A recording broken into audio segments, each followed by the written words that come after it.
Good day, ladies and gentlemen, and welcome to another session on Kanselor University. Today, we are going to be looking at some of the factors that lead to the failure of businesses and what you can do to avoid them. Because at Kanselor University, we strongly believe that the solution to Africa's problem is raising enough business owners who know how to run profitable and sustainable businesses.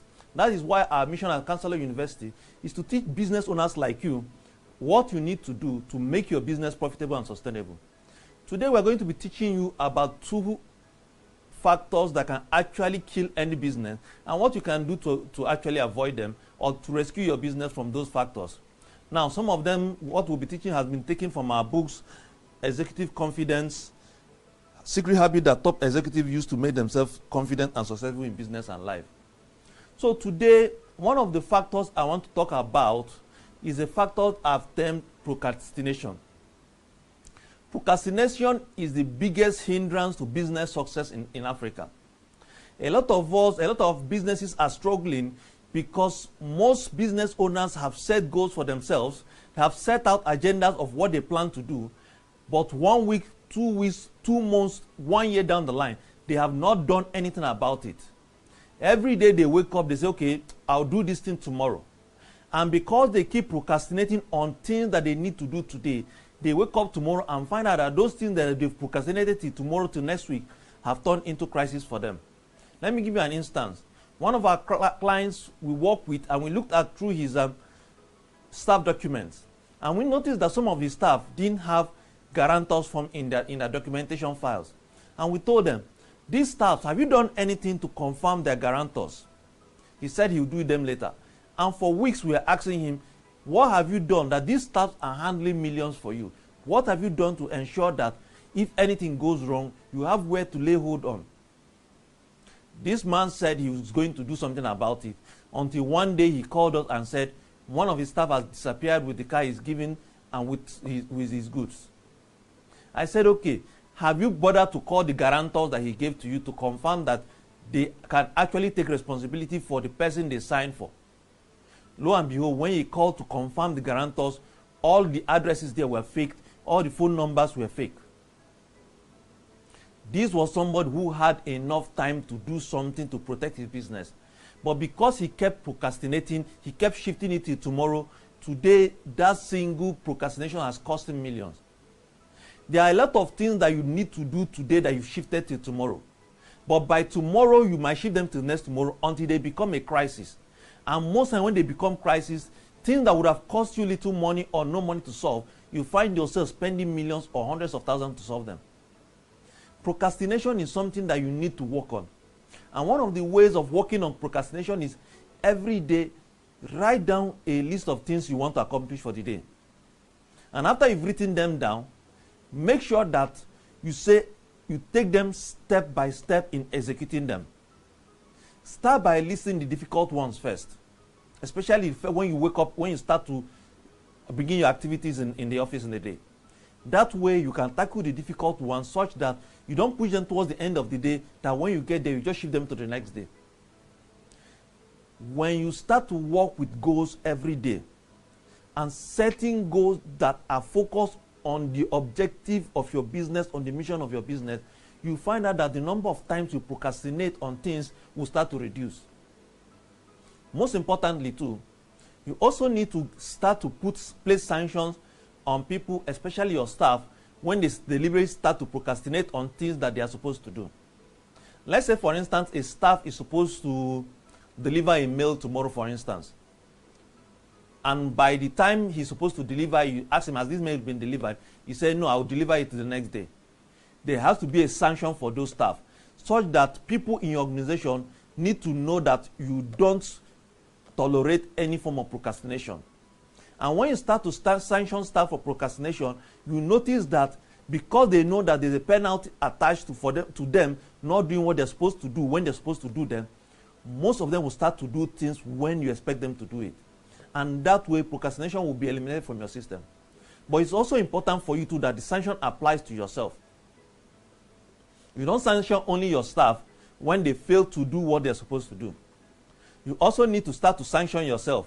When there are things that you're supposed to do and you don't do them, Your job is to ensure that there's a penalty that applies to you as a business leader, because it's all about leadership. If you are the leader of the organization and something goes wrong and the result is based on what you didn't do or what you failed to do, then there has to be a sanction so that everybody will say that if the boss can sanction himself, then I know that when I do something like that, I too can be sanctioned. The second factor that we want to be discussing today that kill businesses that we must avoid is building negative cultures into your organization. Let's say you employ a new staff, for instance, and the first day the person comes to work, the person notices that the other staff are nonchalant towards customers when they walk in. Now, she or she might walk in and start to attend to that customer. But when that habit repeats over a number of times, that new staff will start to imbibe the culture of ignoring all the customers when they come in. And when you don't have a system that checks the culture of your organization, and what is the culture of your organization? The culture of organization means the group habits, things that are practiced daily by your staff. If you don't have a system that monitors the practices on a daily basis, the habits of your staff, for instance, you find out that negative cultures that can destroy your company will gradually become the norm in the organization, such that customers that normally flock to your business will start to avoid you. And before you know it, that business will collapse. So you need to take out time to study your organization and deliberately watch out for the habits and practices of people in your organization. Look at the way they attend to customers. Look at the time they come to work. You know, one of my clients runs a school, and recently I asked her if she has paid her staff. And she said no. I asked her why she delaying the salary, because she said they are computing the list of number of days that some of the staff came to work late, and they are going to deduct certain amount from their salary. Now, when these deductions are made, what do you think will happen the next month? It means that by the next month, these staff from whose money salary deduction were made will definitely start to come to work on time. But if you don't have any policies in place that sanctions these negative, corrosive habits in your organization, they become a culture in your organization that people unconsciously start to practice this, and before you know it, they start to kill the company that is growing. And which is why I advocate have a CCTV in your organization. What a CCTV does is not just for you to check if there's pilferage in your organization. No, it's for you to study it and look at the practices of your staff. Because when you study the CCTV, you will notice things, the way they attend to customers, their attitude when you are not there. That way you can see things that you need to point out, say, I don't want this thing to go on in my organization anymore. And when you do it, you find out that because the staff know that their attitude towards customers, their attitude towards work is being monitored, everybody will sit up in whatever they are doing. And the way, because of science and technology too, it's possible for you to remotely monitor what is going on in your various offices. One of the things we deploy in the office of most of our clients is that we've deployed remotely controlled CCTV, so that from anywhere they are, they can actually look at the CCTV and see what is going on, and they can see habits, the way their staff are operating, and know if the way they've trained them to actually operate. And the next way to also control negative habits in your organization is via training. A lot of us don't understand that we're engendering negative habits and culture in our organization because most time, even basic orientations we don't give to our new staff, which means they operate by assumptions, because nobody has told them that these are the way things are done, these are the things we don't tolerate here. Very few organizations in Africa have staff handbooks. Now, when you don't have staff handbook that explains to your new staff the do's and don'ts in the organization, then it means that they need to use their initiative to do whatever they are doing. And when they use their initiative, it means that you can't hold them responsible for doing things wrong if you have not gone to actually explain to them these are the right ways of doing things. Negative culture that normally seeps into an organization are things that can actually kill your organization. And one of the things I'll actually strongly advise you do is sit down and deliberately start to monitor your staff, the way they operate, for at least 1 week.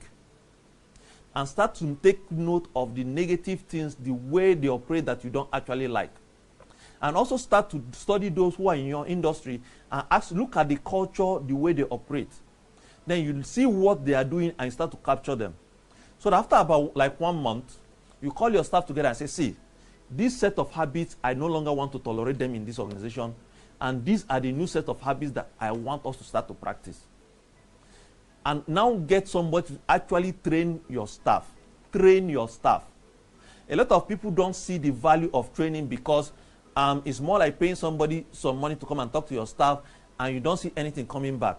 But you don't understand that training helps to change the mindset of the people in your organization on how to do whatever they are doing better. And over a period of time, the impact of these little ideas that are picking from training start to manifest such that given time, you start to see radical, massive changes in your organization. But if you don't train this staff negative culture will become the norm in your organization, and that will definitely kill your organization. Now, I know you strongly desire to build a profitable and sustainable business, but you must do something about these habits in your organization and do something about procrastination. The next thing I also want to talk about is about going to assess things for yourself. Like I always share that a few years ago, I used to run a very successful pharmaceutical business that suddenly collapsed. And one of the negative habits that led to the collapse of that business was because I gave the staff free hands to operate, but never went to monitor the activities in the field. There are certain things that you can change by visiting your staff in the field of operation. But when you fail to do those visits, when you don't visit them where they are, you find out that things that could have been changed by your presence will actually start to manifest and, just like cancer, grow to become a massive illness that will destroy your business. That is why I was recently reading a book, The Toyota Way, that explains how Toyota company works. And it says that once a month, the management of Toyota sent out some top managers to visit the different units. And when they visit, they see things for themselves. So that because they see things from themselves, they can actually take decisions that change the organization. I also know a top managing director that moved his office from the corporate head office into the shop factory floor.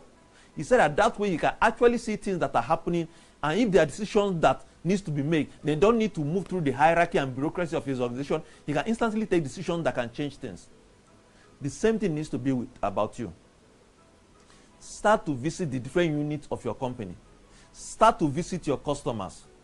You need to have a quality checking system whereby you can assess your customer. How satisfied are you with what we are giving to you? One of the things we do for people who especially get our books, executive committee, we always reach out to you. Did you learn anything from the book? Did this book add value to you? We are doing it because we are asking for feedback. Feedback is the breakfast of champions. Every champion depends on feedback to grow their business and grow the organization. The same applies to you. If you want to make that business you are running today to actually quadruple the output you are getting from it, I'll strongly suggest start to seek for feedback. Start to visit the factory floors of your company. Start to observe what your people are doing. Start to study the cultures of your organization to see what are the negative culture currently going on in your business so that you can start to eliminate them. And most importantly, start to fight procrastination. Procrastination will destroy your business if you don't do something about it. But today is a good time to turn your business around. Today is another opportunity for you to rise and put the lifeblood back into the business so that the vitality of that your business can be restored.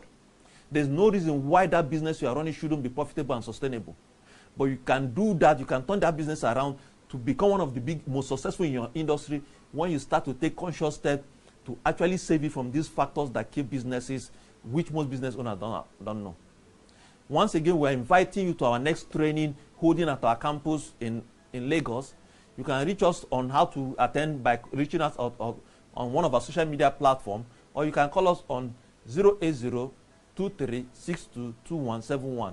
Or you can visit our website, www.kanseloruniversity.com. And for those of you who want to order for the book also, The Executive Confidence, you can actually place your order by sending your text message or calling us on 080-2362-2171. Thank you once again for listening, and we'll see you next week as we bring another topic that will help your business. God bless you.